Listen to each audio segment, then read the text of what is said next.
Our veterans today, brought to you by John Basiliga, the Basiliga Hospitality Group, Eastern Roofing Systems, commercial and residential, J. Bass Realty, outstanding residential and office space and commercial space. Serenity Care, 4 facilities, Northeast Pennsylvania, the gold standard of elder care. And I'm going there this weekend, the Stegmeyer Mansion. Looking forward to it. Jim Shedlauskas. He was from Whitehall. Passed away at age 94. Preceded in death by his wife, Estelle. Surviving is his daughter, Karen, his son, James. Grandsons, Harry, Kyle. Born in Scranton, raised in Benton Township. Graduated from Benton High School in Fleetville back in 1947.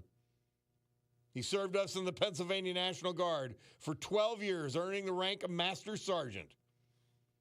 He retired from the Pennsylvania Power and Light Company after 34 years. He loved history. He loved hunting. He was a member of and secretary of the Fleetville Volunteer Fire Company. President and secretary of the Jacobsburg Historical Society. The Liberty Bell Shrine Museum he was involved with. Commander and historian of the Honorary First Defenders. And the president of the Winuska Club. Don't know what that is, but pretty neat. Lifelong interest in American military history. 1974, he founded and served as commander of the Northampton Town Militia, a historic reenactment group. He helped organize the Civil War Roundtable. Life member of the Flag Day Association, National Rifle Association. Recipient of the Freedoms Foundation Award. Jim Shedlauskas. Bernard Bernie Shinko. He was 96 when he passed away, a Wilkes-Barre native.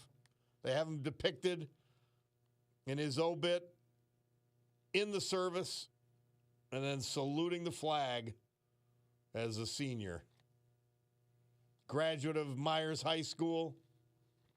He was an iron worker, specializing in steel fabrication. Retired at 62. He was a skilled welder as well, building custom staircases. Couldn't remain auto. He worked part-time at CK Auto until he retired at age 90. Honorably served us in the U.S. Army, 1948 to 1951, private first class in the military police, serving first in Germany, then later serving in Okinawa during the Korean War. Actively involved in the community, serving as Boy Scout troop leader, Kingston VFW post commander there from 70 to 72, life member of the American Legion. He coordinated the West Side Memorial Day Parade for over 50 years. Devout member of St. Hedwig's Catholic Church. Usher, past president of the Holy Name Society. Member of the Knights of Columbus, 4th degree. He's also an officer in the Greek Catholic Union. His wife of 59 years, Betty, survives him. I apologize, she preceded him in death. He is survived by his son and his namesake, his daughters, grandchildren, many nieces, nephews, and other family members. Bernie Shinko.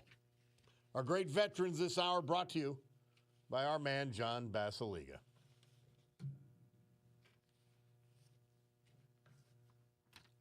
Storm Tracker 16 forecast from meteorologist Joe Snedeker. Today, mostly sunny, high 80.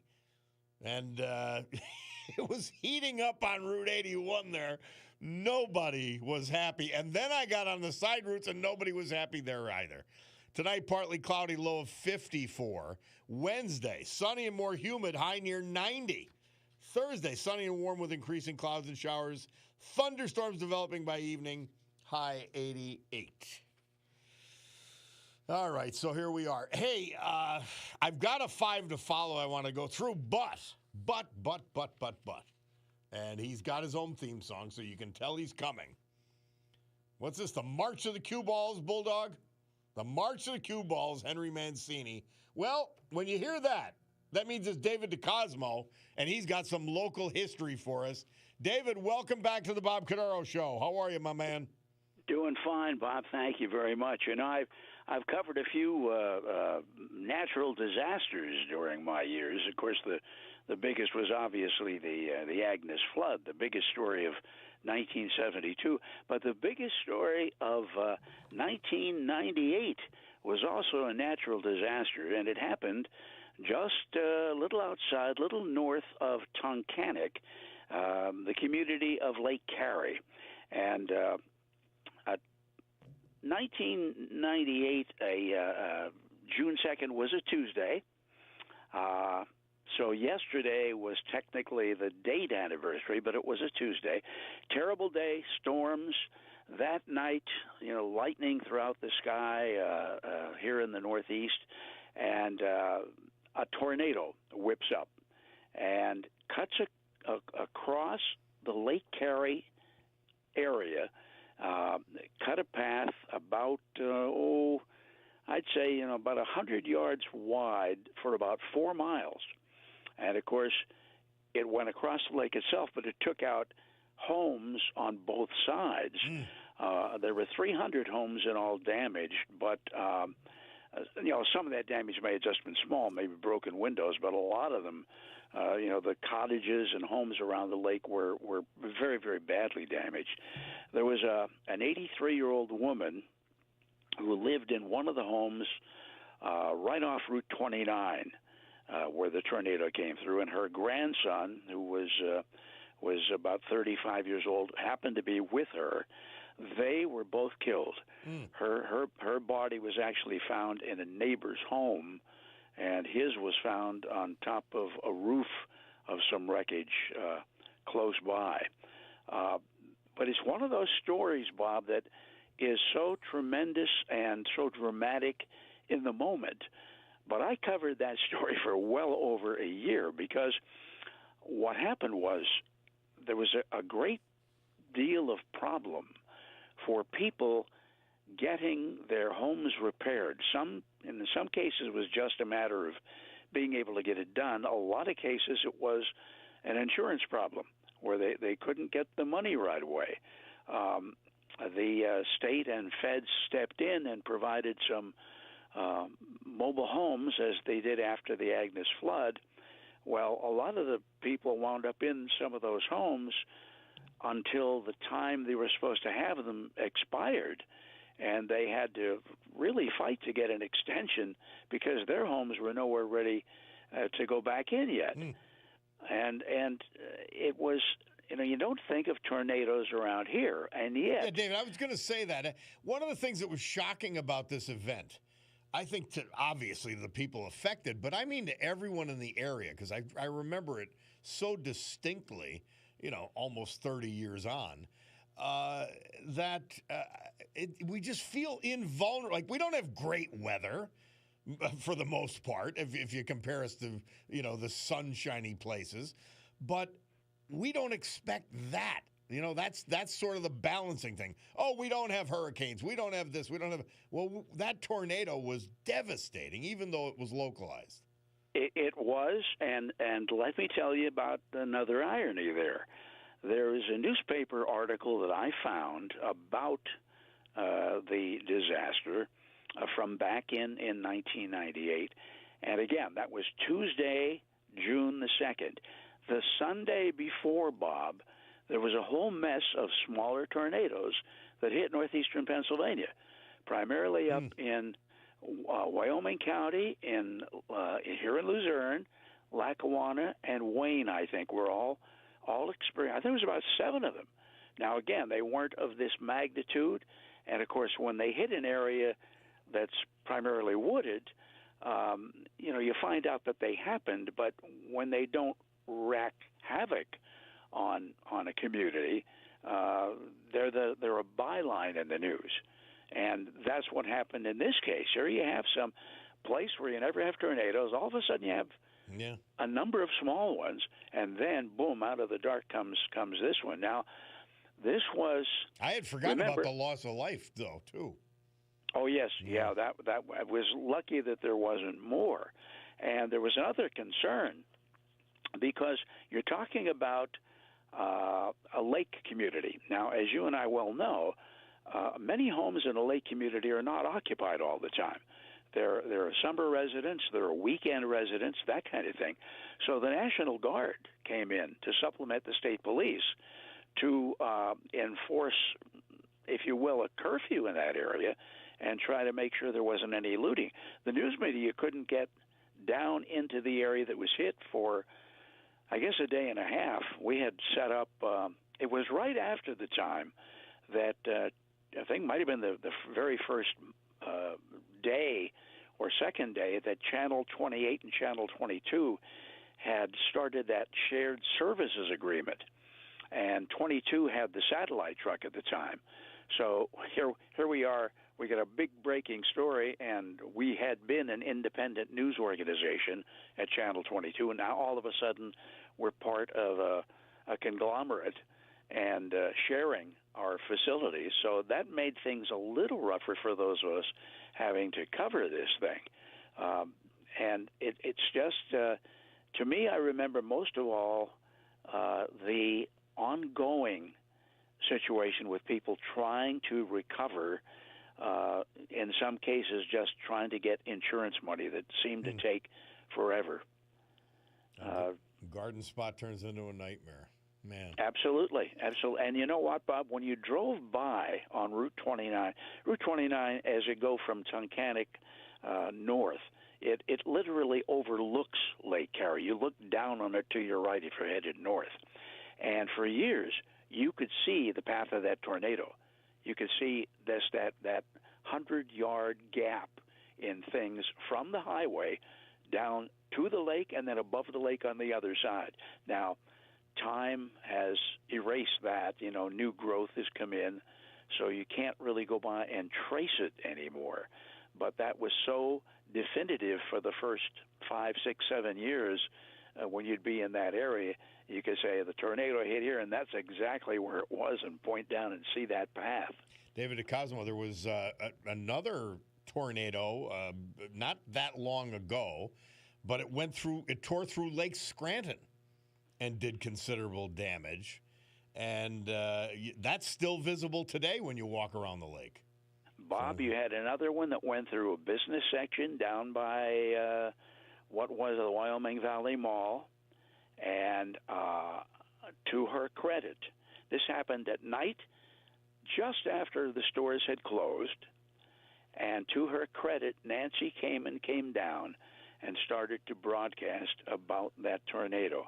And this brought up to me a concern I have had since Tropical Storm Agnes. When Agnes hit, I put together a network of 13 radio stations that came in and broadcast flood-related information for weeks and weeks. Here you had this tornado that hit a business district outside of Wilkes-Barre. It happened at night. Where was I to turn on my radio to find anything? There were no one was doing local newscasts. You guys weren't doing them either, but Nancy had the wherewithal and sensibility to come in and say, we're a talk station, basically. Somebody's going to be turning here to find out, and thank God she did. Otherwise, you would have had to wait till the next morning paper the next day. There would have been some reports on that night on local TV news, but just sporadic. Well, patting her on the back again, she and Frank Andrews put together some great coverage when we had this live shooter down in one of the malls, not a couple of 3-4 years ago. Yeah, well, and when it came to a tornado, I give her credit for coming in after that one. And of course, back in '98 when the late Carey one hit, we had everybody was doing their own broadcast. You still had local radio news, so there was plenty of coverage of it once we could get into the area to talk to people. Otherwise, you pretty much had to deal with the officials who were in. I think the lieutenant governor came in. Governor, I believe, it was Governor Ridge at the time, and I think Schweiker would have been his.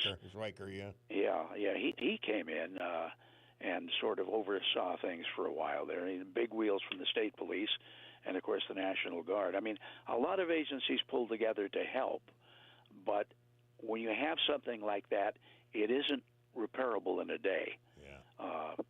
So. It was devastating. Man, it was. Lake Perry properties were flattened. Oh yeah. I mean, just that one area. You were 150 yards to the side of this thing. You're fine. Maybe broken windows, but so we remember it. And I wish I'd called you yesterday on the exact anniversary, but I was thinking about it, and by the time I'm thinking about it, boy, Bob's show is just about over. I better let him know about it anyway, just in case. And I insist on David DeCosmo coming on whenever he's got history to share. Well, I thank you kindly. Always good to remember. And as always, I hope all your news is good. And don't forget the David DeCosmo blog on Facebook every day. Every day, great stuff. Thank you, David. Always a pleasure. Thank you, Bob. Right. Bye-bye. Our man, David DeCosmo.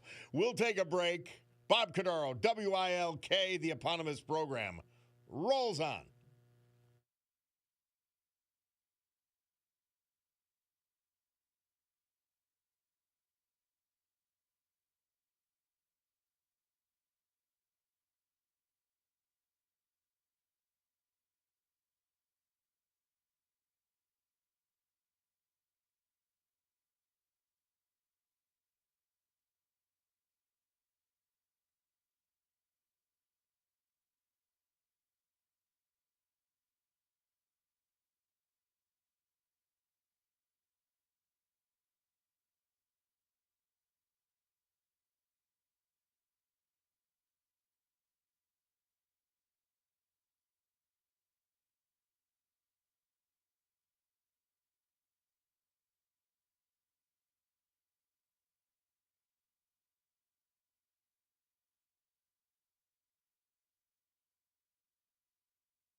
What in God's name? Why are we being subjected to Governor Tim Walz all of a sudden? He's everywhere. He's one of the dumbest people on the planet. He's a total fool. He's completely unlikable. He's a left-wing communist, literally a communist lunatic. And I just keep seeing him, and I'm like, how much more do I have to endure of this ass? Oh, Lord. Anyway, Murph says, on this day, 1967, Jefferson Airplane performed on ABC's American Bandstand their hit White Rabbit. It's a funny thing. I was never a drug guy. Not even a pot guy, really. Tried it my share of times. Last time I said no, I didn't understand the question. But they're not. It's not my thing.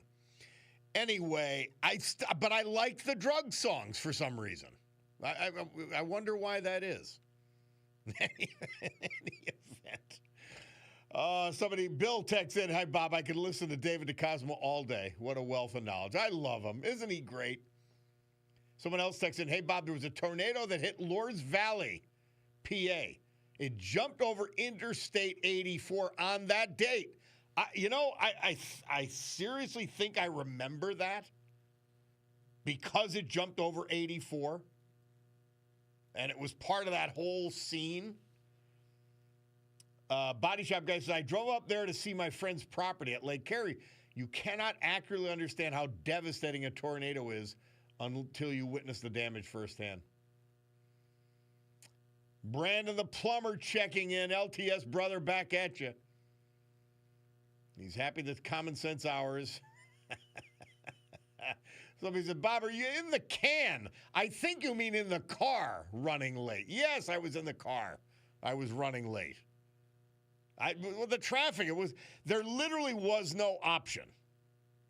I had no option, unfortunately. And, so I said, I told Bulldog, I said, all right, Bulldog, just put me on. I'll be on the phone. I was stopped dead, so I got out of my truck, went to the back seat, got in my briefcase, and pulled out my open. I should have it memorized by now, shouldn't I? But I don't. You know why? Because I don't use it, or because I do read it, I don't have it memorized. In any event. Yeah, I was late. And then a lot of you, FHL sent this in, Robin. The Aaron Lewis song. Remember we used to play it? We played it quite often. We had a rotation. We're going to go back to that, I think. But see, I mentioned, I wanted to play it anyway, but since I was late, I said, let's play it. But there's those sort of lamentation songs, but they were appropriate for the Biden years. Now, even though we're frustrated by the fools resisting reality, truth, fact, the Democrat disgusting idiots, it's not the same. We actually have hope. It's not desperation. So I don't play them that much anymore. Like The Eagle Flies, a bunch of great songs. But again, what's the other one? North of Richmond? Richmond, north of Richmond? Yeah. Those songs that they had their time when in the darkest days of the Biden administration. All right, let's go quickly to Scott from Alden. Scott, how are you? I'm doing great, Bob. It's time for my monthly report. Okay. Okay. I need Johnny to do one. Remember the old telegraph? Yeah. Live from Alden. You have to let us know. Well, Scott will have to do some sound effects for you. The Bulldog could do that. All right. Sorry to be off the topic, but no problem. Okay, disability came. I still have Medicaid and Medicare. Yeah, I thought they were canceled. I thought Medicare and Medicaid were canceled. I thought people were dying. No, they're not. The people that are disabled are getting it. As far as I'm concerned. But why? I mean, let me ask you, though, Scott. You know better generally, okay? And everybody does. But when it's your lifeline, did they scare you? Or did you No. just say, hey, I've seen this movie before? Seen the movie before. Yeah. Why do they keep doing it? I don't understand it. Like the sky's going to fall. We now have Bono saying that Doge cutting idiotic USAID programs killed 300,000 people. I mean, these people are insane. Oh my God, I didn't hear that. Oh yeah. Oh no, Bono talking with Joe Rogan. He got into it and he said, "Oh yeah, he's killed 300,000 people." And then you had this David Brooks. I never heard a word about that. Yeah, David Brooks, who is a complete fool. He's just an anti-Trumper. He used to be the conservative commentator on PBS. Anyway, he said that Musk and Trump are right up there with like Mao and Pol Pot for how many people they've killed. You just can't even get over these people. Who's Mao? Yeah, China's Mao. It's insane. But Scott, I'm happy for your report. Yeah, can we get the like the old Yeah, telegraph? next time you call, next time you call, we'll get it done. All right. Thanks, man. 1st of July. Around there. Appreciate it. Okay, bud. All right, Scott from Alden. We'll take a break.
Somebody texted in, they said, "Who's Bono?"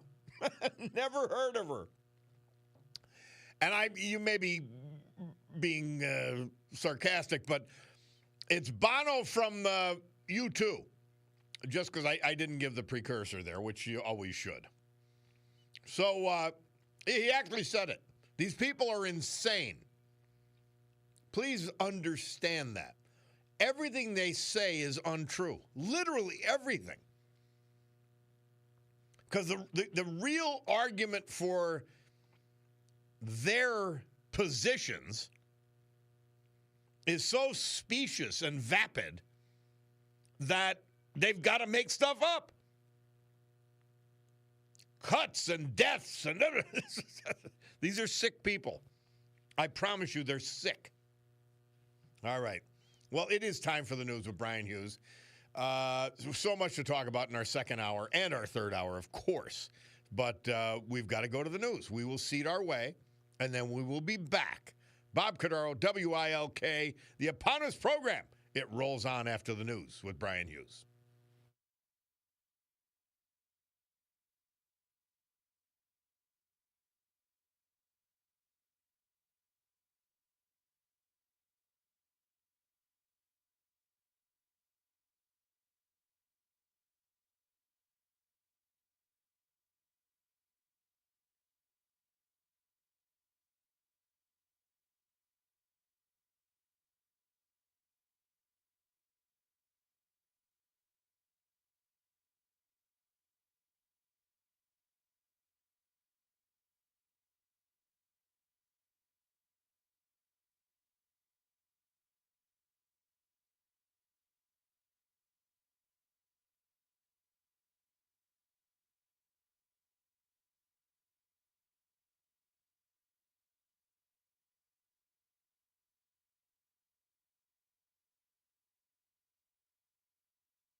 Great good morning, everyone. 10:08 a.m. here in the great Northeast. This beautiful Tuesday, June 3rd, 2025. I haven't gotten the year wrong yet.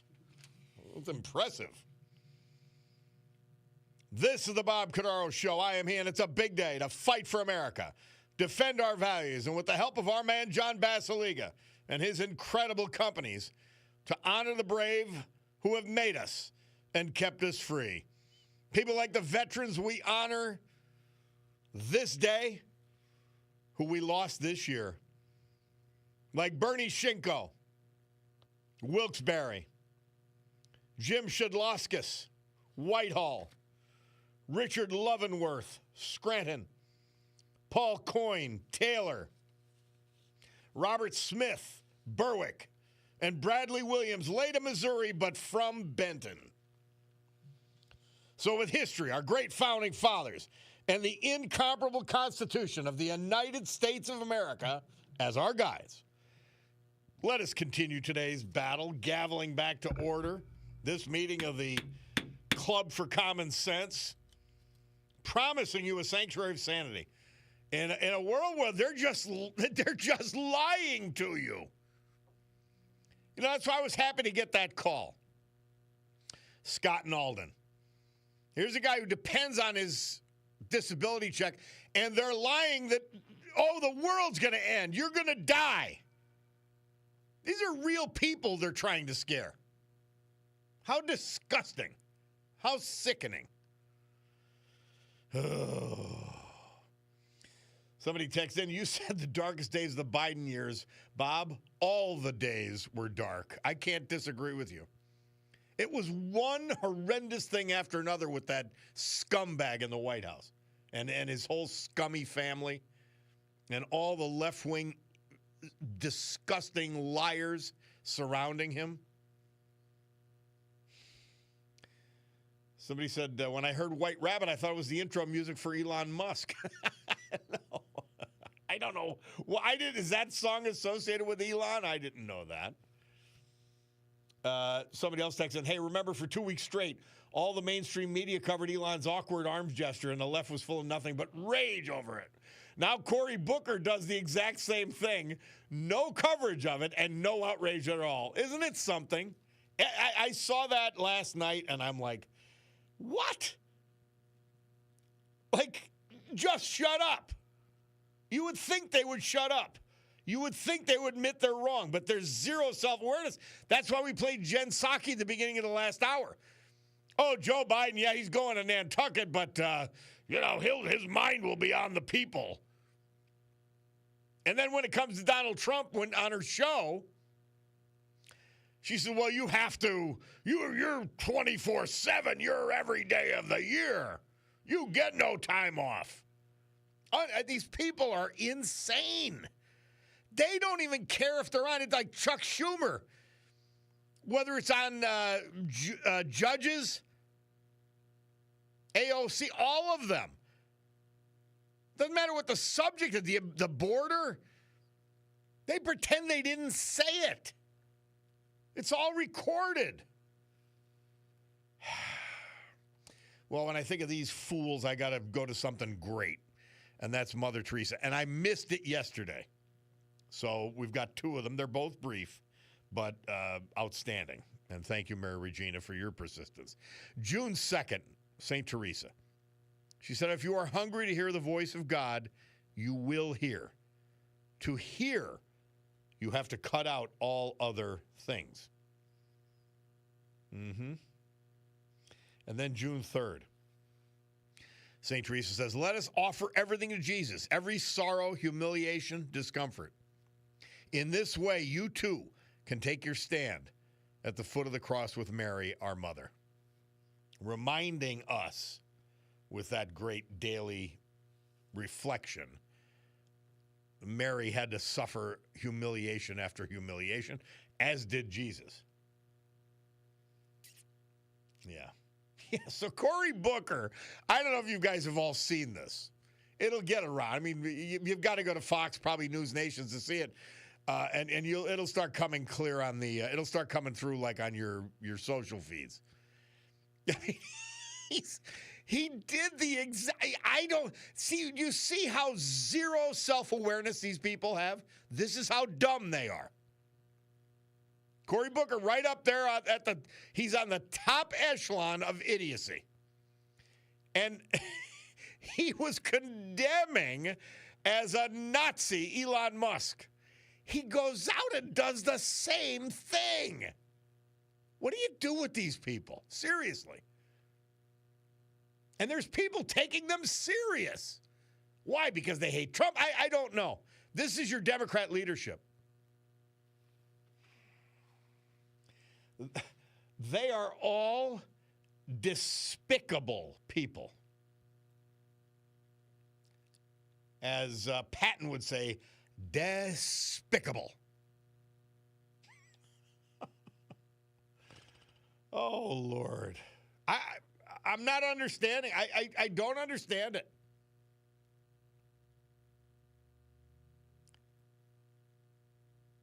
Somebody texting, good morning, Bob. ALTS. Always love the show. Back at you. Maybe the Clown Show Dem should change their logo from a jackass to Jazz Hands Timmy. Honest to God. They're putting this guy for. Are they putting him forth to knock him down? See, you got to remember, they've always got an agenda. See, we live regular lives. Even me. Like, I'm not thinking about. No, I am. I'm thinking about it quite a bit, all this stuff, because I've got to do it for the job.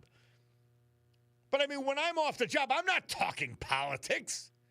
I don't want to. These people live government. They live these lies. Incredible, disgraceful. Let's go to Charles from Scott Township. Charles, how are you, my man? Hey, good, Bob. Good to hear you. Beautiful day. Glory to God. Amen. Well, I heard you earlier. Then I had to go do my walk. But you were talking about, like, Bono, different ones complain about the country. We got to get you some earpieces. I'm a good accompaniment on a walk, Yeah, absolutely. Anyways, I was employed with a Swedish steel company for 28 years when I was younger, and I had the privilege to be trained. I was trained by Swedish employees, and they just loved this country. They did not want to go back to Sweden. The one guy, I said to him, he had a wife and 5 kids back in Sweden. I said, Jan, what about your wife and 5 kids? He goes, they'll find somebody else. and they did not want to leave. And I said, how about your family? You got parents, some of you are young, you got grandparents, you got all your family. They're like, oh, they'll be okay. Right? And they're like, they didn't want to go. The one guy, that guy with the wife and 5 kids, when his last day here, he actually, a grown man, mind, a steel worker, he was crying. He started crying. He did not want to go back. Hey, and they love this country. Think of this, Charles. Today, there are places in Sweden you can't go because Muslim migrants and Islamists have taken over. Like, they're destroying the entire Swedish culture. And man, I could you imagine if that was today? He said, I don't want to go back to that zoo. Yeah, I didn't want to go. And for one thing, is the freedom. I mean, these guys. First of all, they were here. I think they became alcoholics because they went out every night and they drank because the booze was so expensive in Sweden, and they were having a jolly old time. And but they loved it here. I mean, they loved the food. They love all the restaurants. They love the people, the friendly people.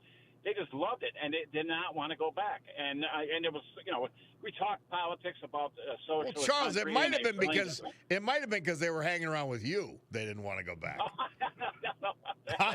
But they love having. They used to have on Friday nights. They'd go to different homes, like different places, and they'd call them garden parties. And they used to call me Charles. Charles, you like to go to the garden party, yeah? Right? They were a great bunch, though. I'll tell you, they used to play tricks on me. And I knew they were going to play a trick because they would look at each other and start smiling and say something in Swedish. And I knew they were going to play. But they were a great bunch. But it was a real honor and privilege to very, very intelligent, very intelligent. Well, you know what? It confirms what we know. This is an amazing country. amazing. Oh, There's no absolutely, place like it. It's not everybody's cup of tea, because some people are fear freedom. In fact, maybe 20% of this country, maybe more, they fear freedom, not only for themselves, but mostly for others. They fear others having freedom. Oh, absolutely. And one other thing about they were very stubborn. And I'm a German. I'm from my descent is German. I'm mostly German, except for some Cherokee Indian. And I would tell them the Germans are the smartest people in the world. And they look at me and they like to think so, right?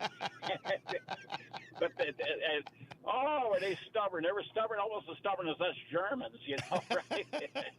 But it was an honor and privilege. But one other thing, Bob, I compare Biden and his administration. It was like for 4 years they put America on a junk food diet, and to make us totally unhealthy. And thank God, God appointed Donald Trump, called him back as a president, and now he's got us on a healthy diet, right?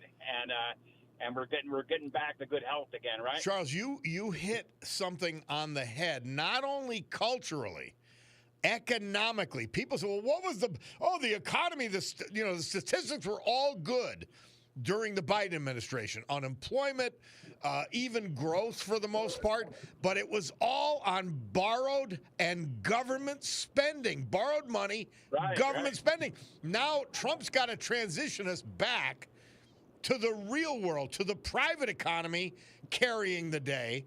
And it hasn't even been that bumpy, by the way.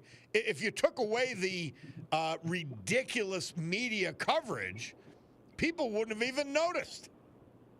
Oh, yeah. Absolutely. But one other thing, Bob, I got to tell you, not to hold you up, but, I grew up in the 60s. I'm going to be 71. When I got out of high school, there was jobs. I grew up in Carbondale. There was jobs Carbondale at the garment industry and jobs from there all the way to Harrisburg, anywhere. You could, didn't have to have you got on-the-job training, and it was awesome. I remember Keystone Industrial Park. My uncle and my 3 cousins worked for RCA, and my friend had a deli down there, a box lunch deli, I think it was called. And he had a great business because all these people from RCA and Train and Harper, they were raising families. I talk about this often. And one of the key things Trump is doing, he knows that our trade deals, unfair trade deals with all of these countries, and the stupid trade deals we made with Canada and Mexico, all of them destroyed the middle class. Destroyed the middle class. You used to be able to go to get a job at RCA. You were set for life. You could raise your kids, send them to college, have a nice house, and a good life. Yep. That was stolen from us by the internationalists. Trump's trying to bring it back. And these places were operating 24/7. Yep. These guys are making over. I was like that in the steel company. I was working. There was days I come in at 3 o'clock in the afternoon and work till 7 o'clock in the morning, and I got time and a half after 8 hours. Time and a half all day Saturday, double time on Sunday. People you had bars open out early in the morning for the third shifters to come to. Right, and it was great. There was so much energy in the air, and it was just fantastic. By the way, Charles, don't think I don't listen to you. You good thing you quit drinking. You bring it up a lot. But no, when I was, I know you play Frank Sinatra, and I always want to go get a big Don Diego cigar and a 10-year-old single malt scotch. Yeah. But by the way, I read something about Frank Sinatra. His favorite, what his favorite dessert was? What do you think it was? I don't know. Enterman's crumb cake. Enterman's, really? How about that? Yeah, okay. Yeah. Anyways, Bob, good talking to you. Thanks for hearing me out. Always a pleasure, Charles. Thank you. We've got to take a break. Bob Cordaro on the eponymous program. We're going to hear from our great sponsors, a little history, a little music, and then you. 570-883-0098 to call or text.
Our veterans this hour and every hour, this day and every day. Brought to you by John Basiliga and his incredible companies. Whether it's Eastern Roofing Systems, the largest commercial roofing company in the Eastern Seaboard and the best, and they bring that expertise to your home here in Northeast Pennsylvania, Eastern Roofing Systems, headquartered in Jessup. Serenity Care, 4 facilities, Mid-Valley, Old Forge, Kingston, Wyoming. Raising the bar and setting the standard for elder care for you or your family in Northeast Pennsylvania. Critically, they have dementia care units in their Mid-Valley and Kingston facilities.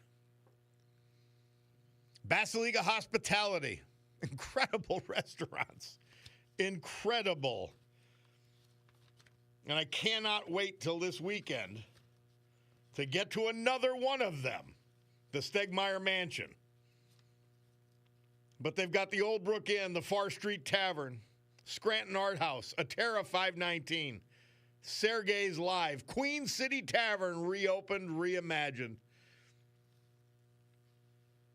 J. Bass Realty, most beautiful apartments, the best Class A office space. Richard Lovenworth.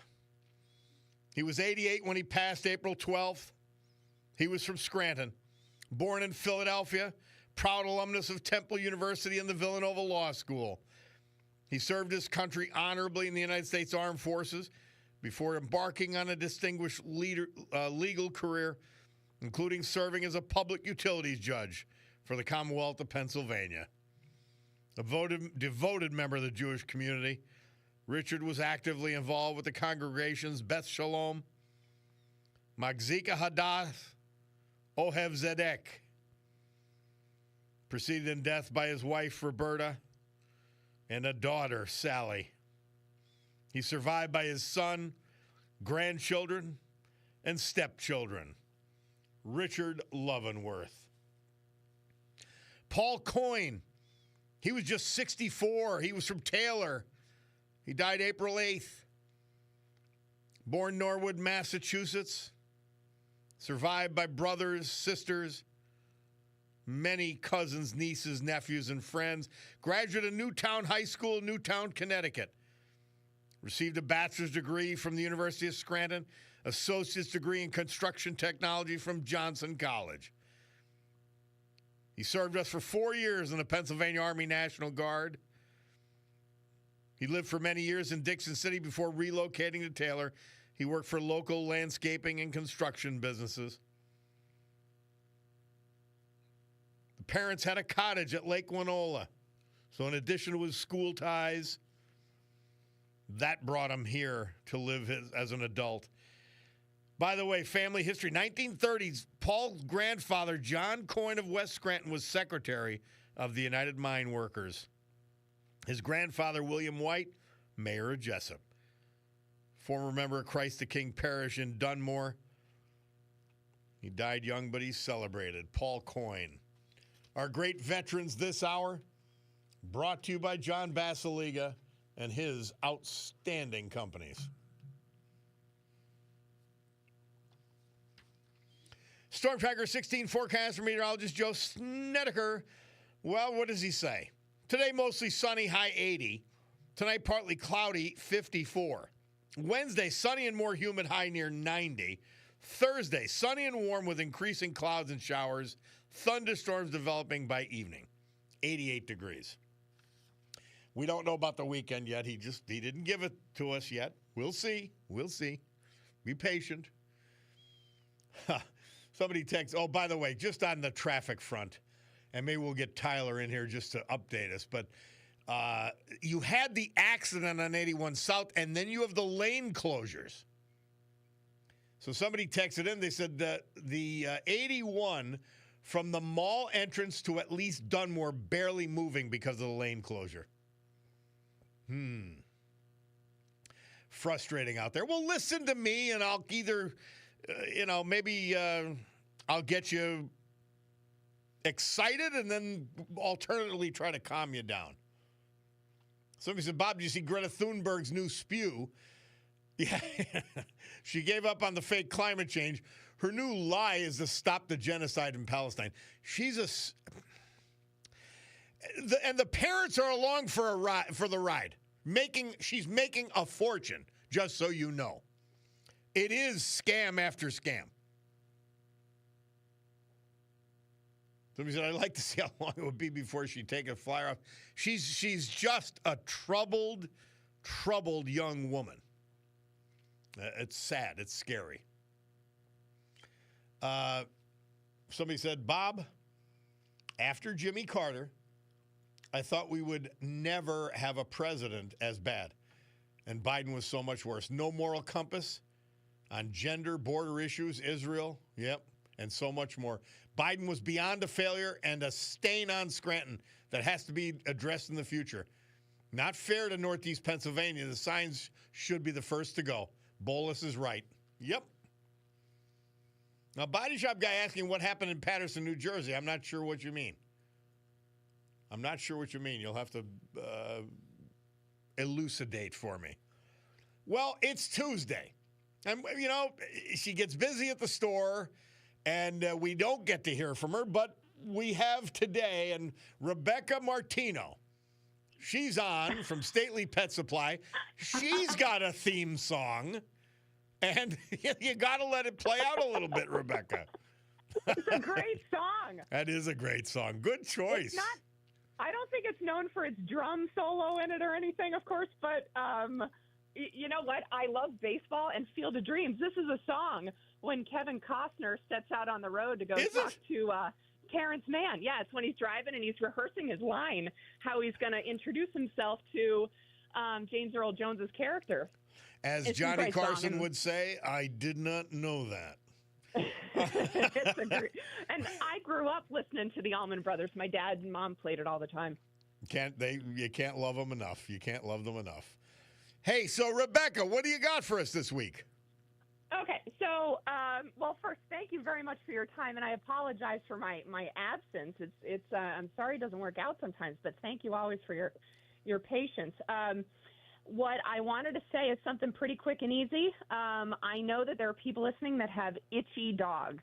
I ran it as a diner placemat ad, and I got a ton of calls from it once. It's just a very common problem. Number one reason people seek out their vets is skin and coat issues. Now, 9 times out of 10, it's internal. It's a gut health issue, whether it's a deficiency or yeast problem, gut health problem, etc. But right now, if your dog is all of a sudden itchy, maybe started a month or two ago, Pennsylvania's pollen came alive, and it's probably related if this is a new thing with your dog. The easiest thing you can do today is give your dog a bath. It is tremendously underrated but incredibly therapeutic. That pollen, right, so think of how sometimes you see it floating through the air or it dusts the hood of your car kind of yellow and you can almost write your name in it. It's so thick. It's hanging on your dog. We shower and change our clothes every day, and if I didn't, I'd probably be itchy too if I didn't get a bath for 3 months. So give your dog a bath, take him to a groomer, and it's not even necessarily about a very specific shampoo. Just do a dog-appropriate shampoo. And I have a dog that's very bad in ragweed season, and he gets a bath 3 times a week, actually. And there's a lot of other support too, but main thing, give your dog a bath. Don't let anyone tell you that you'll dry them out or anything like that. Healthy skin, it's okay. It's not going to fall apart. Give your dog a bath. They'll thank you for it. Good advice. I thought you were going to talk about allergies, which you mentioned we talked about once before. We don't realize our dogs sometimes have allergies, our pets.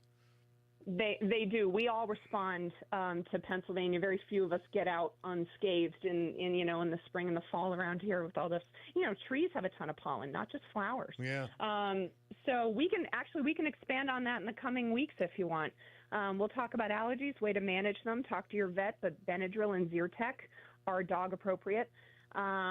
yeah, we'll get into gut health and how to do all sorts of allergy tips and tricks and boosters and how to get as close to a little bubble as you can without actually walking around in a bubble, but minimizing symptoms. Yeah. Minimizing symptoms. Managing and minimizing. I would like to see Chauncey in a bubble. It would be hilarious, but like a giant hamster ball. Yeah. Well, Rebecca Martino, Stately Pet Supply, right off of State Street in Clark Summit. I love going there. Chauncey loves going there. So we'll probably see you soon. Sounds good. Thanks very much, Bob. And you got a theme song. I love it. Thanks, Rebecca. Have a good day. All right. Tommy P checking in. He's on patrol on South Apple Street. Good for him. Yeah. Body shop guys. A couple months ago, you had a story how Patterson was taken over and was an Muslim-occupied type city. Yeah, the mayor was elected. There's 4 cities in New Jersey. And they've elected majorities, councils that are Muslim, I pray not Islamist. It's coming, guys. It's dangerous.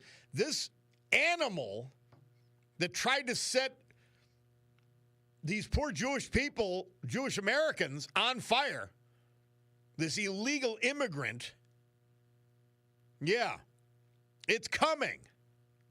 You see it at the college protests. You see it in the streets of New York City. It's insanity.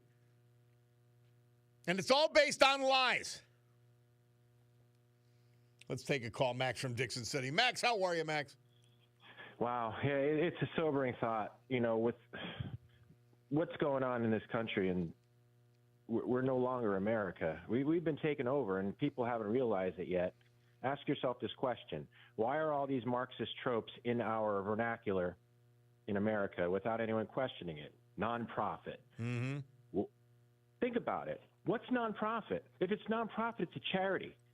You have businesses nonprofit. It's Marxism, okay? All this other stuff, DEI, equity, it's all Marxist tropes. So people are complaining now, oh, hey, my friend got set on fire. Yeah, 2020, this was preventable. But we allowed a coup to happen in America, which brings me to my main point here. Joe Biden, obviously he wasn't recognizant of his own faculties. So how is he going to sign off on all these presidential pardons for criminals? How are they even validated? Is Trump going to go and retroactively disbar these? Well, the Congress is going to investigate. In fact, we're going to have a guest on. I had him on yesterday on another subject, but we're going to have a guest on regarding this auto pen issue. And a couple of congressional committees in the House are going to explore this and who was actually making the decisions in that White House specifically for these executive orders and pardons. And they're going to they're going to take it where it leads. It could come to scary places. We're just lucky we survived it, frankly. We very much are. Wow. We came so close to being completely taken over, and people might say, "Oh, this is crazy talk." No, if Kamala Harris won, we weren't coming back as a country. We were not coming back without some sort of counter revolution like violence. It was going to get. It was either going to get really ugly, or this country was going to fade away, as it was. Yeah. And we might not even be there yet. Like Trump is here. He's doing what he's doing. It's only the first step. It's only the first step. And now, if you look at history, every time Marxism or communism was taken away, they resorted not to politicizing it. They resorted to violence in the streets. Yep. That's the next step here in America. Yes. And that's just what we're seeing. People being set on fire, people being stabbed to death for no reason, and then they're saying it's self-defense. This is what we're going to see now for the next couple of years. So how do we react as people? Is it time that maybe Trump forms like a some kind of revolutionary guard where it's civilian oriented but militarized to combat we have like enough. the old We have Minutemen. I'm not, Max, I ain't going with you that far. We have enough. Look at the only thing we have to do. We have great cops, local and state. We've got great agents in federal law enforcement, whether even in the FBI, by the way, but ATF, DEA. I mean, we've got the Border Patrol, all of that. We've got the resources to handle this. Okay. They just have to have proper leadership, Right. and that leadership has to ignore the defund the cops insanity. Right. Yeah. And we'll start on the way back. But you're right, Max. It's not. We're not out of the woods yet. We're not by far. If we get a Tom Homan in every department that you just said, Yep. then we'll be on the way to recovery. But until then, we're going to see some summer of love. We're going to see violence in the streets because that's the modus operandi of Marxism and communism. Sick If you can't people win are an not election- going away. Sick people Right. who are power and control hungry are not going away. And they control the media. They control academia. They control a vast majority of the foundations. They control a vast majority of the NGOs and nonprofits. So Right. they've got to, and the all money media, laundering. they've got a considerable base that we've got to overcome. But I'm optimistic. But the battle, the battle is over, but the war goes on. Thank you, Max. We got to go take a break. Bob Cordaro, WILK. We'll be right back.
1989, Chinese army troops showed, they're not the friendly allies that we thought they were.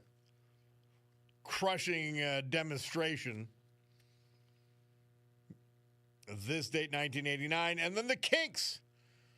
Lead singer Ray Davies flew 6,000 miles to New York City, Murph says, to re-record their lyrics from the hit Lola.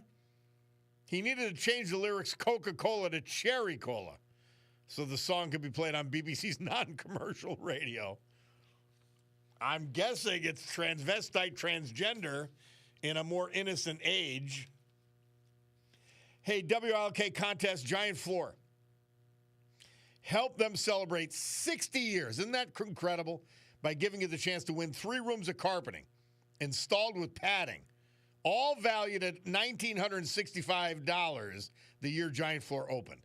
Giant Floor since 1965. Locations Bartonsville, Wilkes-Barre, Scranton. Go to WILKNewsRadio.com and click contests to enter. You can enter once a day. And if I was eligible, I'd be entering like crazy. I'd be doing it. All right, let's see. Let's sneak one more in here. Not much time, but all right, fire away, though, Lorene. The infant recommendations for dosages for vaccinations is outrageous. I just got it from my daughter-in-law, and they want at least 20 shots before they're even a year old. Oh, Lord. That's not normal. I thought RFK, Lorene, stepped in to limit that. Well, or was it just the COVID vaccine? Well, they're even giving COVID to the infants. COVID vaccine. That's ridiculous.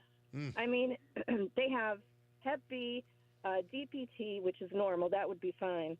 IPV, HIB, PCB. I mean, they've got 5 of them she sent me for rotavirus, which, I mean, this is crazy stuff. Wow. This is craziness. If you want, normal vaccinations were DPT, which is diphtheria, pertussis, and tetanus, and the MMR shot, which was given, I mean, that was given later on. That's not even, should be given before they're 15 months old. And they're giving these shots when they're born. A Hep B shot, hepatitis B and A. That's insanity. And you know, you don't want to make conclusions, but I will point out that before this vast number of shots were given, and then you've got food, you know, things in our water, things in our food supply. Man, we've got a lot of chronic disease. We've got a lot of autism that we never had before. One in every 12.5 boys now are diagnosed with autism in some form. That's not a manufactured crisis. Something has to be done. You know, somebody needs to, and I hope he finds out the answer. He said he's going to find out the answer by October of what's causing this, but I mean, if they're getting all these vaccinations before they're even a year old, I don't know what parent would allow their child to get 6 shots in one sitting. That's wrong. Any parent out there, if you don't know, it's wrong. How much could the baby tolerate? How much could the baby tolerate? I know it. Not that much. Not that much. So all please. Right. Thank you for bringing that to our attention. It's one of those things we should keep it top of mind. I appreciate it, Lorene. Yep, absolutely. Take care. Thank you. Well, it's news time. Let's go to the news. Let's find out what's happening. I'm trying to get, we're going to get Tyler in here in the next hour at some point to try to figure out what is happening. I guess Route 81 is a disaster all the way from the lane closure to Clark Summit. Now, this is separate and apart from the accident. So a lot of people having problems on 81 South and then farther north on 81 North. We'll try to update you on that. Bob Cordaro, WILK. We will be back.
Great good morning, everyone. 11:09 a.m. here on this beautiful Tuesday, June 3rd, 2025, here in the great Northeast. This is Bob Cordaro.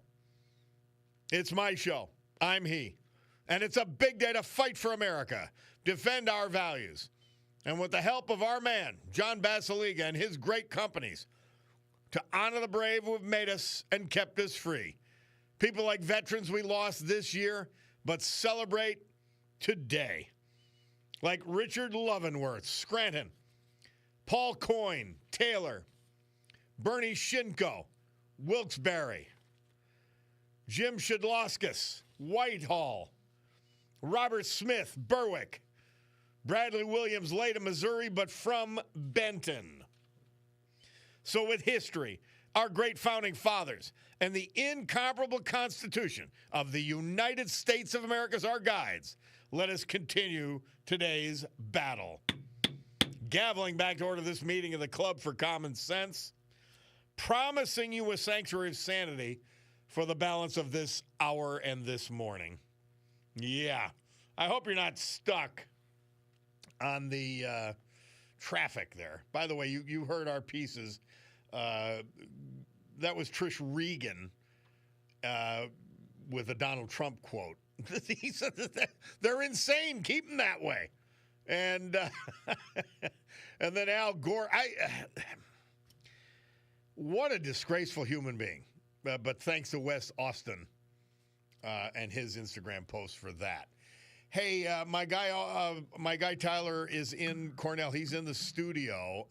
Give us an update on this traffic disaster. There's actually a bunch. You came in with one, and I found out there was a ton. So I just got a little list going here right now. But right now, road work on Interstate 81 southbound. That's between exits 190 Dixon City Main Avenue and 185 Biden Expressway.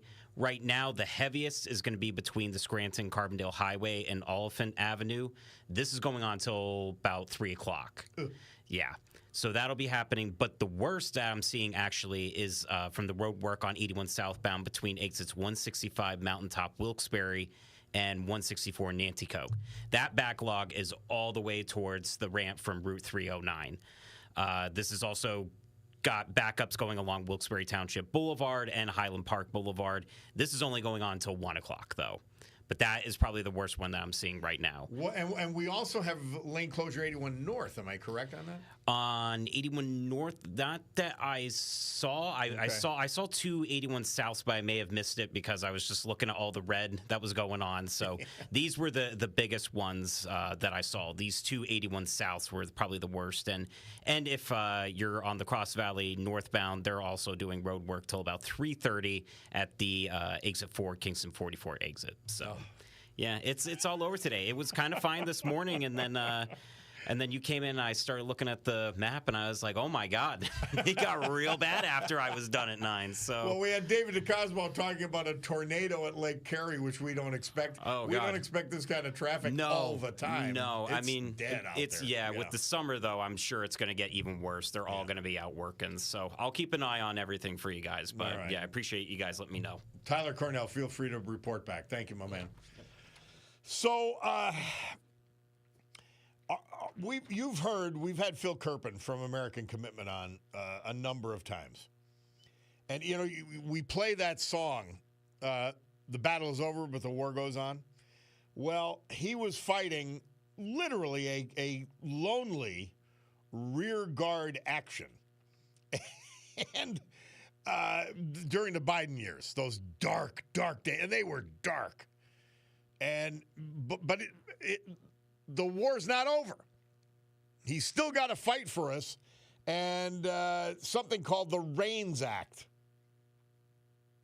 The big, beautiful bill, he wants it in there. Let's talk about it.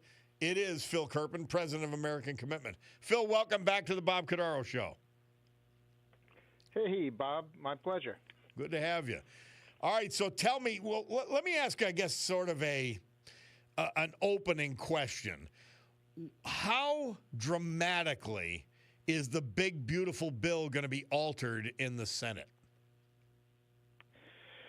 Well, that's a big question mark right now, and there are kind of two different rumors going around town, and they're wildly opposite, and therefore one of them is wrong. Yeah. Some people are saying they're going to run their own process through their own committees, write a totally different bill, ignore the House bill, and basically say, House, you're going to take our bill. The other school of thought, which I think is the more credible rumor, is they're going to proceed with the House bill with relatively minor changes. And the reason I think that's more likely is there's a lot of Senate involvement in the movement of the bill through the House, and the Senate Finance Committee under Chairman it was Crapo almost unprecedented, wasn't it, with Phil? the Ways and Means Chair. Phil, it was almost unprecedented the way the House brought the Senate, at least the leadership, in to review all of this. Well, the thing is, look, the president wants this on his desk as soon as possible, and he originally said he wanted it on his desk by Memorial Day. Then that switched to being the date they were going to try to get House passage, and they succeeded. They got that done. But the president really wants this on his desk by July 4th, and there's no way that happens if the Senate writes a brand new bill. So I do think they're going to make changes, but I hope they're going to make relatively modest changes that the House can go along with, and we don't have to have a lot of back and forth working out the differences. All right, so you've got an interest in something called the REINS Act, R-E-I-N-S, incorporating into the big, beautiful bill. Tell us about that. Yeah, I've been trying to get this done for the last 15 years or so. It's kind of the unfinished business from the Tea Party era. And you probably remember that one of the things that was roiling the town halls back in 2009 was the cap-and-trade bill, where the president said, I'm going to make energy prices necessarily skyrocket, and he got the House to pass it under Nancy Pelosi. But then Harry Reid didn't even take it up, even though they had a massive Democratic majority at the time. They said, wait, people don't want this. It's going to be a political disaster. And, under our Constitution, that's supposed to be the end of the story, right? Congress doesn't pass a bill. The bill doesn't pass. It's not the law. That's the end. But what happened instead? Obama said, I have a pen and a phone. I'm going to have the EPA just pretend the bill passed and implement as much of it as they can get away with through regulation.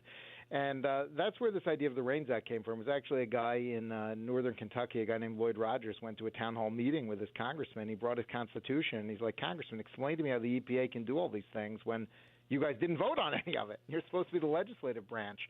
And that's where this idea came from, that instead of regulations coming out from an agency and being put into effect directly, agencies would have to write out the regulations they want and send them up to Congress for a vote first. And only if they get support in the House and Senate, get a majority in the House and Senate, only then would regulations take effect. And, if we could ever get this done, it would be such a big deal because, what happened? Obama put all those crazy regulations in. Trump repealed them all. Biden brought them all back and then some, right? I mean, we had the worst regulatory environment we've ever seen in this country. And, if we don't do something to fix this process, Trump can be just as successful or even more successful at deregulation. But as soon as we get a Democrat in, they're going to bring it all back and then some again. So we've got to stop this pendulum from swinging. And I think that requiring a vote in Congress would really do that. Because even if Democrats win everything, we'd be able to stop the really bad stuff. Phil Kerber, can you get the REINS Act approved separately, since it would really complicate the big beautiful bill? Well, it would be hard because Democrats will filibuster it because they don't want to vote on this stuff. They like that pendulum swinging. Is it subject, or can it be subject to the method they're using to pass the bill? This is the unknown right now, Bob. This is the unknown right now. The House had it in the big beautiful. The House had it in the Judiciary Committee title coming out of committee. Chairman Jim Jordan put it in there, but they actually removed it at the last minute in that midnight amendment package right before they passed it in the House bill. And they didn't remove it because anyone was against doing it on the House side. It was there was no Republican saying we should take this out. They actually removed it because Senator Mike Lee's office, which has really been leading the effort in the Senate to convince the Senate parliamentarian that this should be allowed under the Senate rules. His office said, you know what, take it out, because if you leave it in there and we get an adverse ruling from the parliamentarian, it could jeopardize the whole bill. So take it out for now, but we're going to keep trying to put it back in on the Senate side. And there was actually a quote from Leader Thune today that they're still trying to figure out a way to do it. And so, look, the House leadership wants it in, the Senate leadership wants it in. The question is whether Senate rules will allow it to be in. So for the moment, it's out, but they are trying to put it back in. People don't realize, Phil Kerpen, and we're talking to Phil Kerpen, president of American Commitment, that the Biden administration and their regulations There's real cost to that. You've calculated at $47,000 per family. Now, obviously, it's spread out among corporations and even governmental entities. But, man, the costs are staggering for what Biden has done. It's a crazy number. Let me tell you where that number came from. Casey Mulligan from the University of Chicago calculated that number. And by the way, he's supposed to be the regulatory czar for the president in the Small Business Administration. He was nominated months ago, and the Senate still hasn't confirmed him. They really need to do that because he's like the smartest guy on these regulatory issues, and having him on the job will help a lot on all the deregulatory efforts. I'm hoping the Senate will confirm him sooner rather than later. He's been waiting for a couple months at this point. But what the 47,000 number is, that is what's called the net present value of the new regulations under the 4 years of Biden. So in other words, for you to pay for the regulatory costs, over the next couple of decades or over the rest of your life, for the new regulations that Biden put in, you'd have to be able to put $47,000 in the bank today. That's the amount of money you would need to put in the bank today to cover just new regulatory costs under Biden on a going forward basis. Now, you don't have to do that because Trump got rid of a lot of them, including the worst, most expensive of those regulations, which is the electric vehicle mandate. And by the way, the big, beautiful bill would permanently repeal the electric vehicle mandate, among other reasons that it's a good idea to pass the big, beautiful bill. They have that language in there, which is very significant. That's the most expensive regulation in U.S. history, as far as I know. I mean, it runs into it's a staggering cost. So that peels off like maybe half the cost by itself, some huge amount, because, that every time you buy a car under that regulation, you're paying an extra $5,000 to $10,000. I mean, it's just incredible.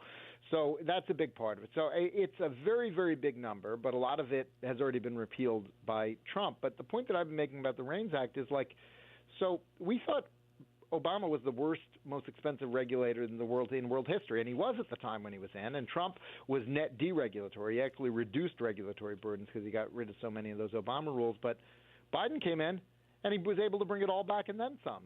And we've got to get this process fixed. By the time Trump leaves office, it doesn't need to be in the big, beautiful bill, but by the time Trump leaves office, we have to get this process fixed so the next Democrat can't just come in and put everything back and then some. But now, Phil Kerpen of American Commitment, it all is dependent upon a parliamentary ruling that reconciliation could do it. Otherwise, it's going to die in the Senate no matter what. Yeah, it's a crazy thing. I mean, I don't know who made the parliamentarian of the Senate the most powerful person in the country. It's kind of a baffling kind of turn of affairs, right? I mean, it should be the senators who decide these things, right? Not the an employee. It makes sense because, believe me, if the Democrats were involved, everything would go under reconciliation. Well, but I mean, they were packing pretty the court, you aggressive can name it. Yeah. They were pretty aggressive in the things they did under the so-called Inflation Reduction Act, and somehow they seem to get more favorable rulings out of the parliamentarian than Republicans do. But I take your point. Unless we want to nuke the filibuster completely, you're going to have adverse rulings from time to time, and that's just part of how it goes. But I would really, if they can't get this in, if they can't get this done, we really need to bring a lot of political pressure to bear on the Democrats for opposing this very simple idea that they ought to vote on the major regulations that affect our lives and that cost us thousands of dollars. Because, why do you want to be a senator if you refuse to vote on regulations? That's what nobody can give me a good answer to that. So I'm hoping that they can get it in. If they can't, we're just going to keep the drumbeat of pressure on and try to figure out a way to get it done, in the next couple of years. What are your, if you assign percentages, what percentage of success do you give the big, beautiful bill as amended by the U.S. Senate for total passage, signing by President Trump? Got to. They know they've got to get this thing done. They know they've got it done because if they fail, if nothing happens, we get one of two things, right? Either there's no bill, everybody's taxes go up thousands of dollars at the end of this year, which is an economic and political disaster, or God forbid, they do a bipartisan bill instead.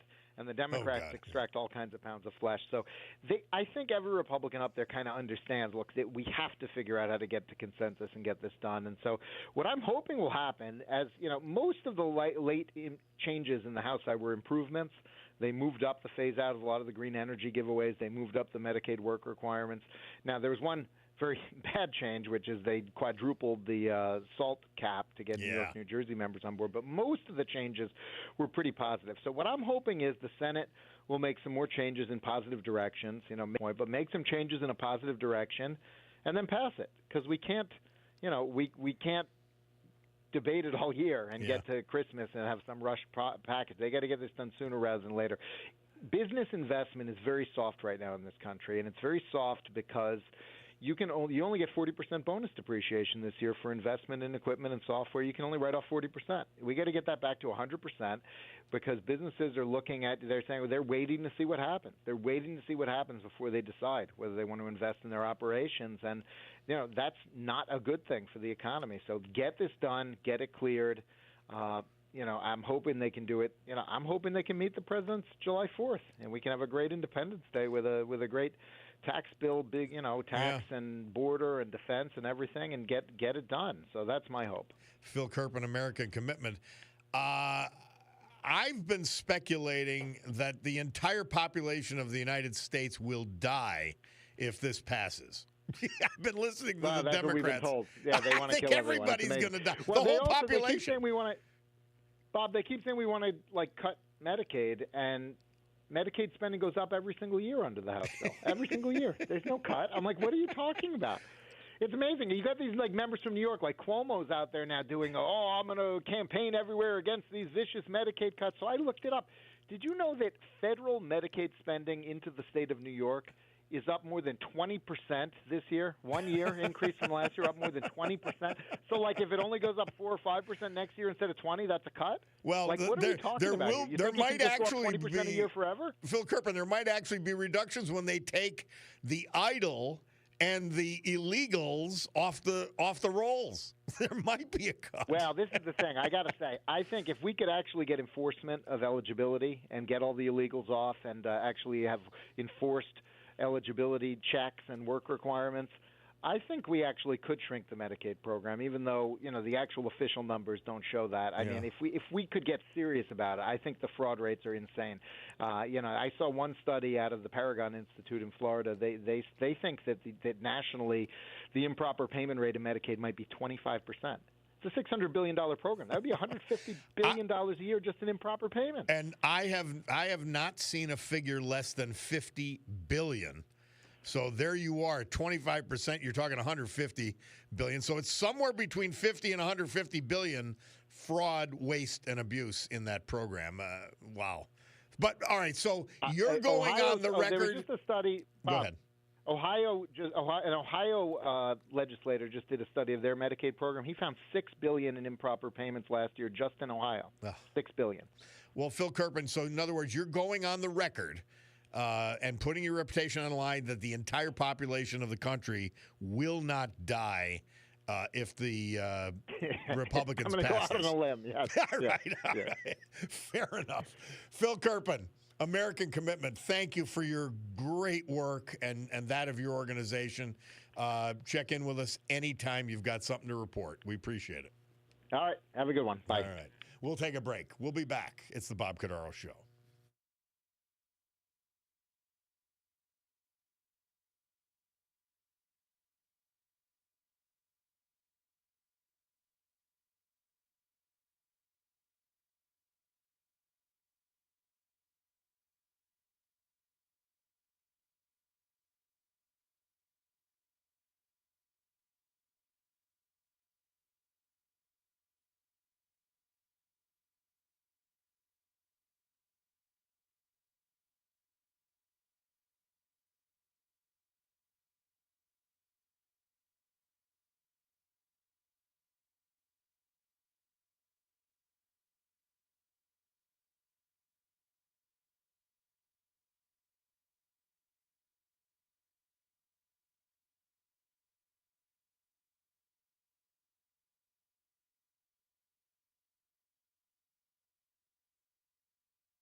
Our veterans this hour and every hour, this day and every day. Brought to you by John Basiliga and his great companies. All eyes on Eastern Roofing. Eastern Roofing Systems, based in Jessup, one of the largest commercial roofers on the Eastern Seaboard. And guess what? They take that expertise, they bring it to you for your house or your small business building. Eastern Roofing Systems.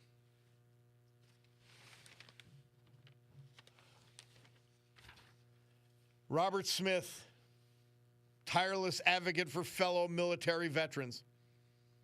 He was 77 when he passed away, April 11th. He was from Berwick, born in that town. He attended Berwick area schools, proud Vietnam War veteran, serving in the U.S. Army 199th Light Infantry Regiment, a recipient of the Purple Heart. Bob was a man of great faith. A member of the Bethel Bible Church in Berwick. He was a tireless advocate for his fellow veterans, commander of the Military Order of the Purple Heart in Berwick, and currently Sergeant at Arms of the Military Order of the Purple Heart in Pennsylvania. A generous man. He's survived by his beloved wife, Rose, whom he celebrated 42 years of marriage on January 29th. Also surviving are his children, grandchildren, and many other family members. Robert Smith.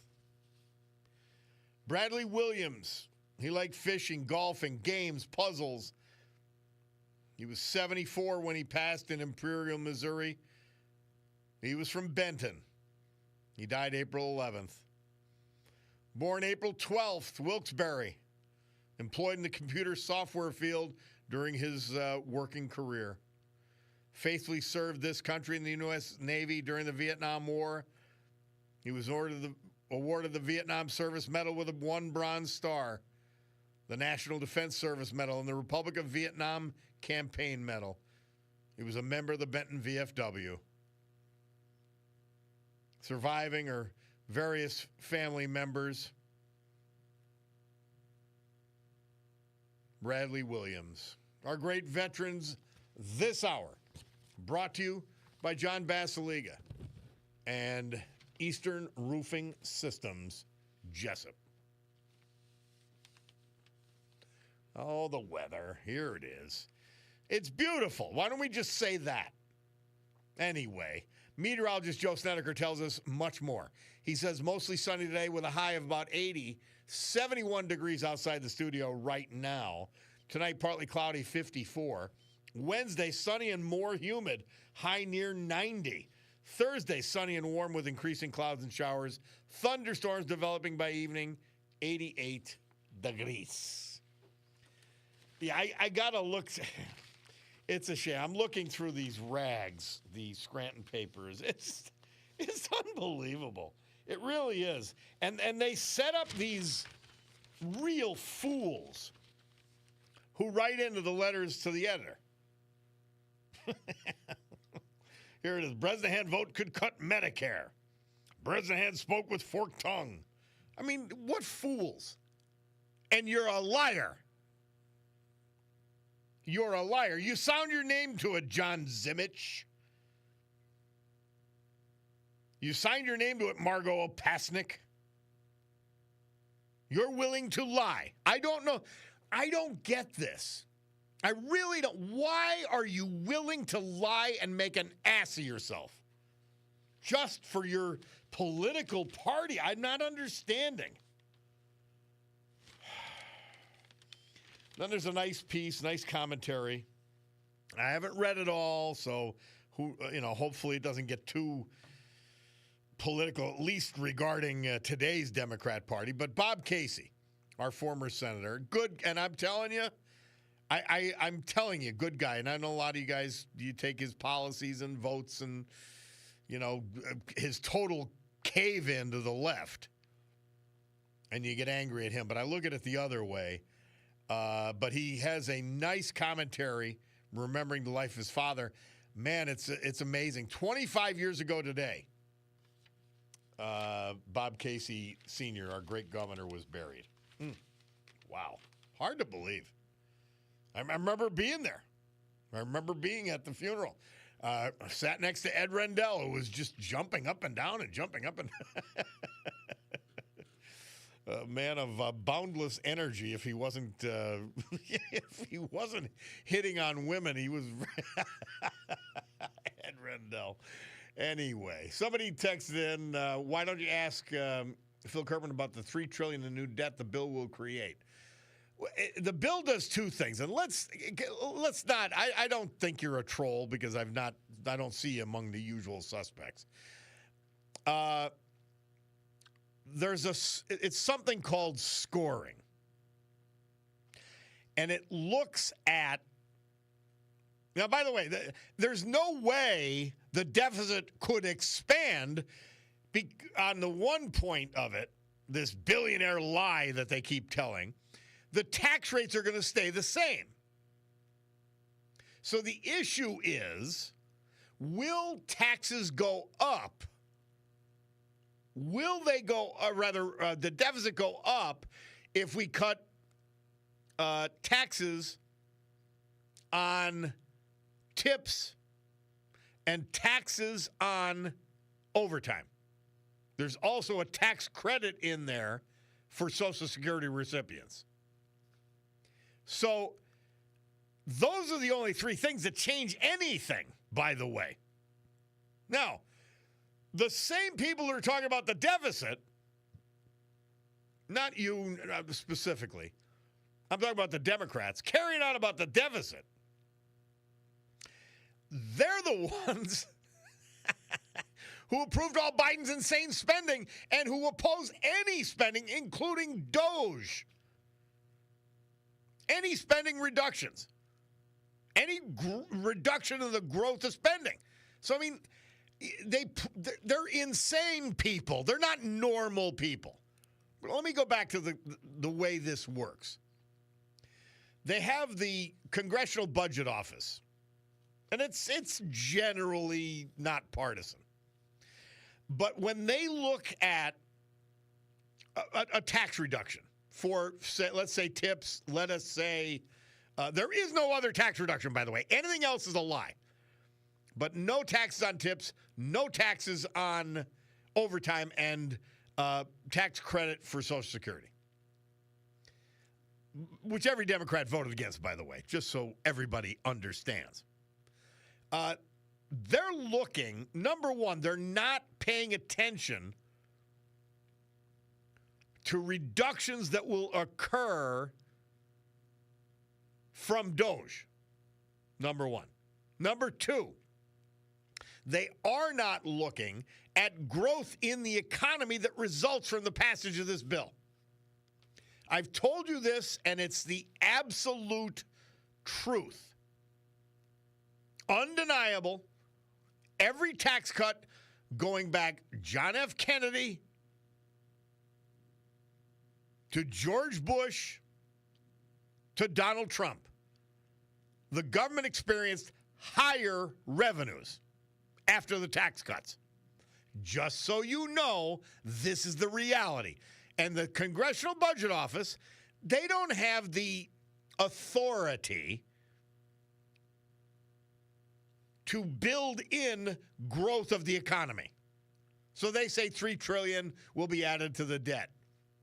I will assure you, the laws of economics and history tell us that is not the case. Now, there should be more cuts. There should not be an increase in the deductions for SALT, state and local taxes. But you got to get the votes first. But no, $3 trillion in additional deficits will not occur because of the passage of this bill. And you got to get it passed. There's nothing else you could do. This is not about perfection. This is about getting the best you can. That's what this bill is about.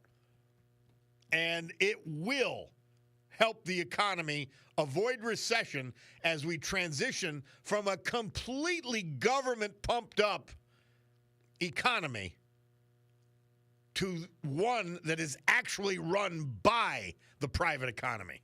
Okay? Yeah. My man Big Cat says, it's amazing how the Dems are all of a sudden concerned about the deficit. I know. Oh. And for them, increasing taxes is not about raising revenue, but distributive justice. You're right. You're right. Anyway, we're going to take this break. Bob Cordaro, WILK. Well, no, let's do this. Let's talk to Barbara from Courtdale. Barbara, you were patient. I figured let's not make you wait through a commercial break. How are you? Okay. I want to know about these chemtrails. What happened to our beautiful blue sky we had early this morning? It's all gray. Why? Let me say this. I can't speak to what happened today, but I don't know if you heard, Barbara, we had a guest on, and we're going to have him on again to talk to us about this chemtrails and what they're doing. And there's a state, I think he's a state senator in Pennsylvania, who's trying to push legislation, just like in Florida, to not allow them to spray. Tennessee has the same law. This, and it's killing us. Yeah. We don't get vitamin D, and they're putting them aluminum dioxide, barium, sulfur, salt in the air. That's an issue of concern. There's not, but now, by the way, somebody pointed out to me, and thank you for reminding me, it could be the smoke from the wildfires in Canada that has blocked our sun today. No, today. Just today. Just too much. Okay. Too much, and they're not. I called Rob, and they said there's no such things as chemtrails. They're comtrails. No, they're not. No, I think it's beyond that. I really do. I agree. It's beyond that, and there's supposed to have been a bill passed in 2024, and that was supposed to be in 1996. There was a bill passed. There was supposed to be none of that stuff going in the air again. And that was supposed to go back to the 50s when they did silver nitrate in the air. They have to do something about this because people are getting sinuses. They have health issues, and we don't get any sun. No vitamin D. What is this government doing? And they tell us to go and call our state representatives. Well, some of them aren't too swift. That's an understatement, Barbara. But let me say this: I used to think of things like this as conspiracy theories, not worthy of discussion.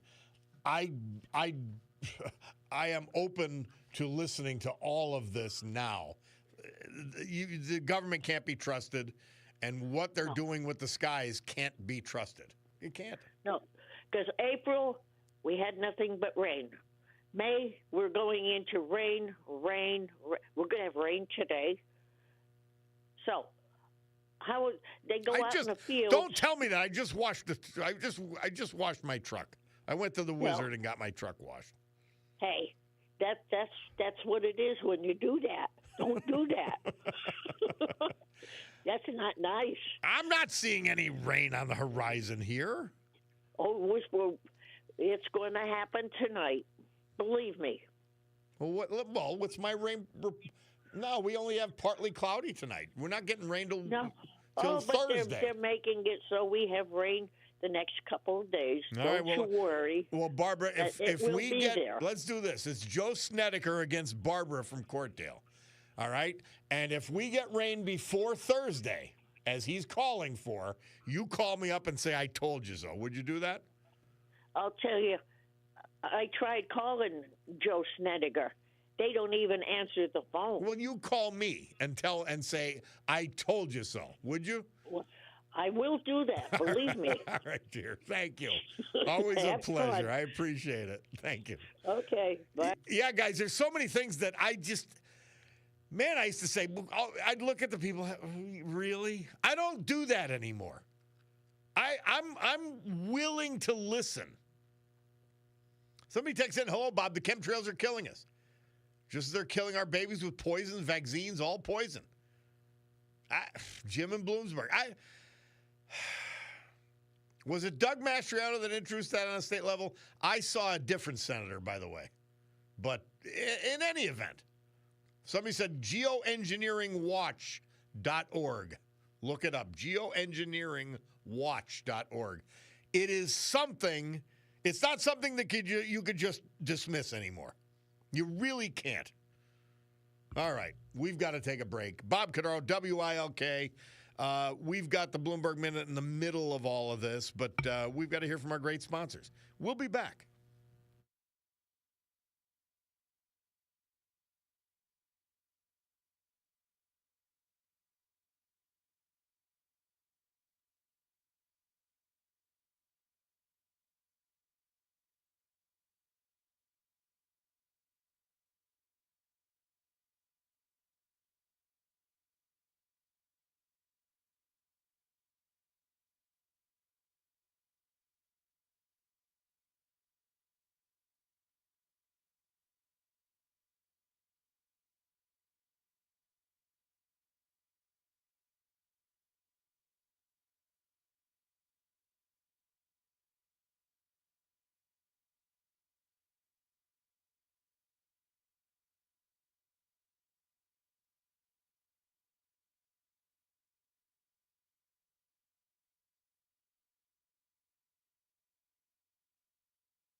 And there was some great music. You had ABBA, Take a Chance. I made the Stones, Tumbling Dice, which I love. Dr. Hook, Sylvia's Mother. We're going to finish, though, despite having all those great songs Murph provided, because on this date, 1939, Ian Hunter, lead singer of Mott the Hoople, and a solo artist later on, was born in Oswestry, Shropshire, England. All the Young Dudes is our finishing song today. Anyway, so that's where we are. Somebody says, Biden's daughter defending Joe is hilarious. She must have the same problem with memory about how terrible her dad's presidency really was, says my man Art. Somebody says, if chemtrails are real, then man-made climate change is really happening. Yeah, I guess you're right. Somebody says Barbara should have her own theme song. Stormy weather, or have you ever seen the rain? Brian from Collegeville. Bulldog, I think Barbara's got to have her own theme song. What do you think, Bull? Yes? He's got to remember them all because he refuses to write it down. We'll see how he does, but that's a good suggestion. But RW, yeah, Biden's daughter. Wow, my word. Yeah, this is the same one who said he showered with her inappropriately when she was a teenager? Is that the one? Well, so much to cover. We didn't even get, my man Gary Duncan sent something in. Is Iran calling Trump's bluff? Now, let me tell you the Iran strategy we've been implementing. Trump's giving them every chance to not get a nuclear weapon. Now, these are sick Islamists. They're evil people. But he's got to give them every chance before we do something or Israel does something militarily. And that's what's happening here. He's giving them every opportunity to take it back from the precipice. He said you cannot have a nuclear weapon. And the reason they can't, these aren't normal people. They proclaim that if we get a nuclear weapon, we're getting it to use it. Specifically against Israel. They say this. They're not hiding it. So he's got to stop them from getting it.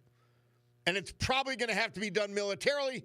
But prior to military action by Israel or the United States or a combined effort, he's got to give them every opportunity publicly so the entire world sees it. That's why I understand. And thank you, Joe Biden, for another mess. As what was it he used to say to Ali? That's another fine mess you've gotten us into. Yeah, Joe Biden. What a sickening husk of nothing. Worst president ever. I'm going to give the finger twice to his sign on the way home today. If I'm stuck in traffic, I may not be able to hold my arm up that long. Well, guys, great being with you. You know that. The Sue Henry Show is next. The Rob O'Donnell Show after that. God willing, I'll be with you tomorrow morning at 9 a.m., but I can't stay. I got to go. You guys have a great afternoon. Before I say adios or au revoir, I'll gavel this meeting of the Club for Common Sense to a close, and thank you for participating. Have a great afternoon.